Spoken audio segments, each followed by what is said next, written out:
Today I'm going to be showing you how to make Cheez-Its at home. Super simple, super easy.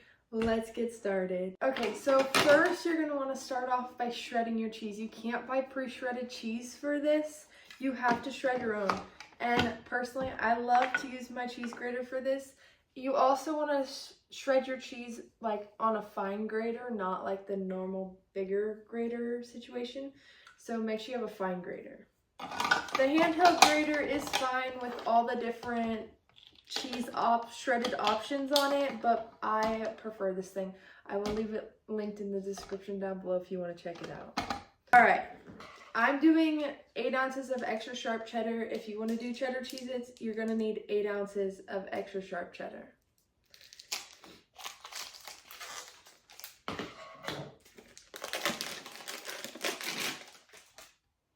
I need a bowl.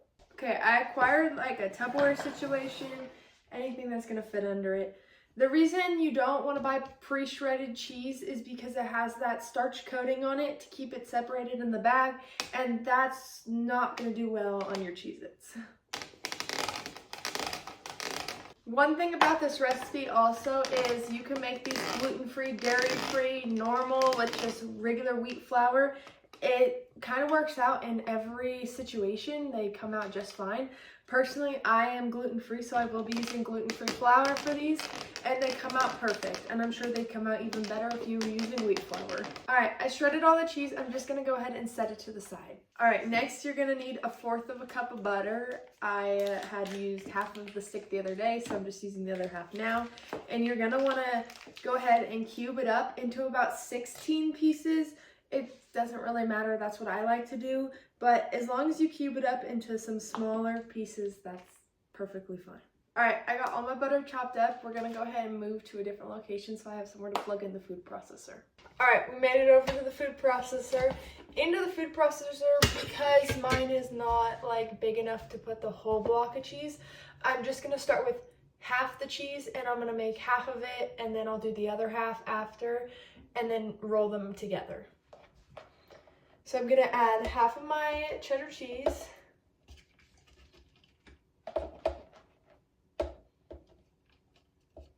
And if you don't have a food processor, I personally have never used a blender. You could try it. I'm sure it would be fine. Your main goal right now is just to get all the ingredients really incorporated together. Alright, I'd say that's about half the cheese. I'm now going to add 1/2 cup of flour to the top of it. The whole recipe does call for a full cup of flour. So we are going to start with the half to make the half recipe first. And I am using King Arthur gluten-free flour if you were wondering. Alright, we're just going to put our lid back on and just warning you, it is going to be a little noisy. I'll go ahead and start it up.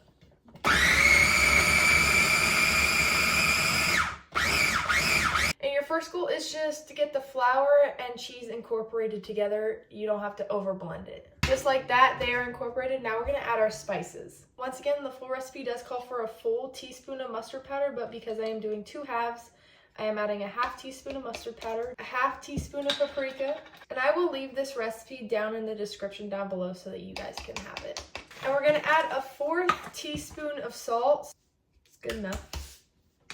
If you are using unsalted butter, I started with salted butter, I would double the salt.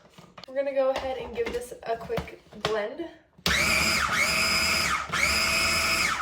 Alright, once you feel like your spices are all incorporated inside one another, you're going to go ahead and add 1/2 of your butter. Just go ahead and add them around the top. If they stick together, it does not matter. Just make sure they're not all stuck together. Okay, that's about half the butter. We are going to go ahead and put this back on. I would say when you're adding the butter, start by pulsing it because it allows it to not clump up as much.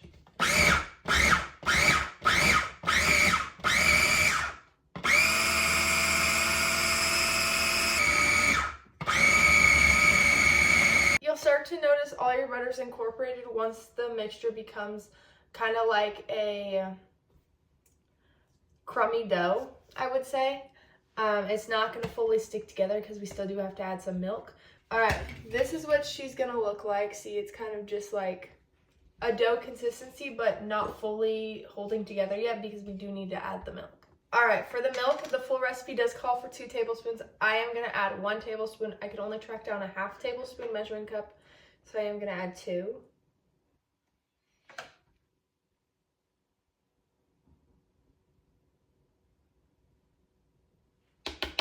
And this should make a dough consistency.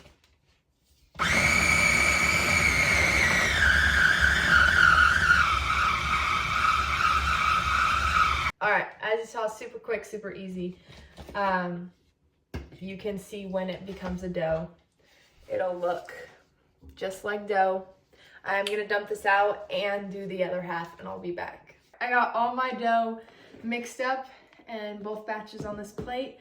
Make sure you have a clean surface under you and go ahead and sprinkle some flour down.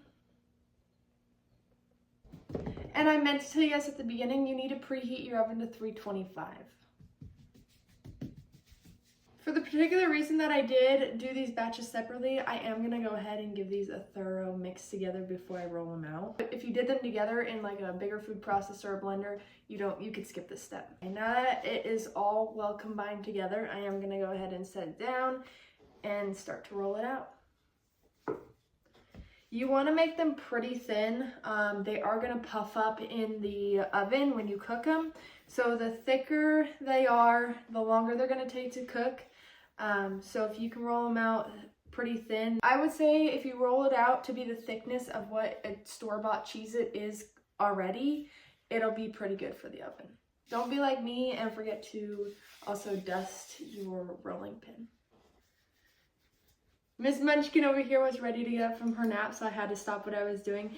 I am going to go ahead and roll these out and just get them ready to go on the tray. What I have rolled out, I'll stick the other half in the fridge, go ahead and feed her, and then finish this out.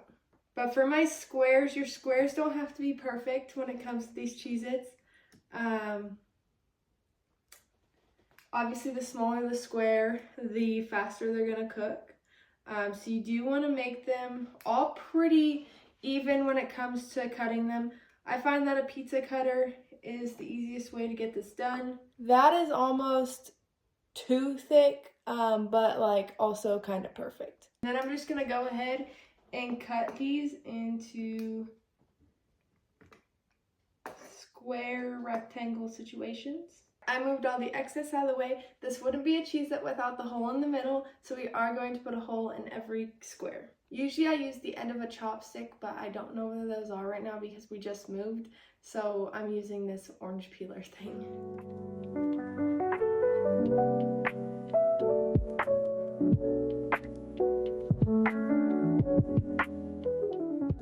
Alright, I did get a baking sheet just so I can set the ones I already did on it. And the best way I have found to pick them up off the counter is with a spatula. Just slowly but surely. Sometimes you could have good luck and pick up a whole section. You don't want them cooking next to each other, so you're going to have to separate them so they're all sitting on their own. I got them put on my baking tray. I do need to go feed her, so I'm going to go ahead and leave these sitting on here, organize them out, put the rest of my dough in the fridge for right now, and then when I'm done feeding her, I'll clean this counter and restart rolling the rest of this dough out so that I can get them all cut and cooking. I'm back rolling out the dough. It's been a little bit longer than I would have liked and thought I was going to be letting the dough sit for, but it did roll out just fine. I am preheating my oven currently again so I can get these put in. I'm going to stick these in the oven for 15 to 20 minutes. Just keep a good eye on them because they do overcook pretty fast. And I will be back to show you the final product. I am so glad I remembered and almost forgot, but you need to sprinkle them with salt on top before you cook them. I just use sea salt and that's what I prefer, but you can use any salt you would like. All right, and just like that, there is a fresh batch of Cheez-Its. This thing's still hot. This batch in particular cooked for about 17.5 minutes. And as they cool down, they'll kind of settle, but so good. As someone that can't buy store-bought Cheez-Its because they're not gluten-free, and even if you can buy store-bought Cheez-Its, these are so much better for you. And I personally would probably prefer these over store-bought Cheez-Its any day. Thank you guys so much for watching. I hope you guys enjoyed watching me make Cheez-Its as much as I did making them. I hope you guys have the time to try these out yourself. And if you do, let me know down below how you thought they turned out. If you guys really enjoy my content, make sure to give me a like and a follow. And I will see you guys in the next one.